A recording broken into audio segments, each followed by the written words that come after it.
આજે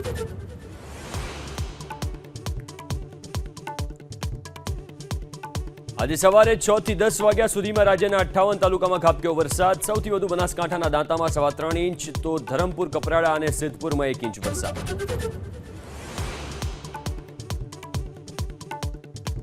ગાંધીનગરમાં પ્રદેશ કોળી યુવા સંગઠનની કારોબારીની બેઠક. ધારાસભ્ય હીરાભાઈ સોલંકી સહિત જિલ્લાઓમાં આગેવાનો બેઠકમાં પહોંચ્યા.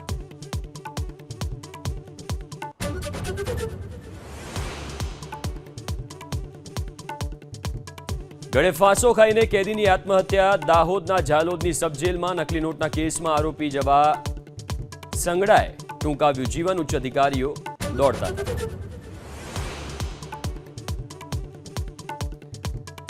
રાજીનામાની ચેલેન્જના રાજકીય ડ્રામા વચ્ચે ધારાસભ્ય કાંતિ અમૃતિયાએ કવિતા કરી. પોસ્ટ જૂઠ અને કટુ વાણીથી નાયક નહીં બનાય તેવો ગોપાલ ઇટાલિયા પર કટાક્ષ.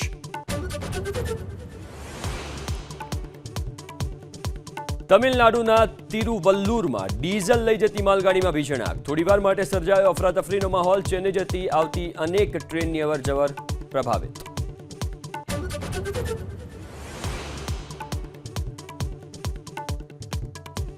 રાષ્ટ્રપતિએ રાજ્યસભા માટે મનોનીત કરેલા 4 હસ્તી સાથે પીએમ મોદીએ કરી વાતચીત. વકીલ ઉજ્જવલ નિકમ, હર્ષવર્ધન શ્રૃંગલા, મીનાક્ષી જૈન અને સદાનંદ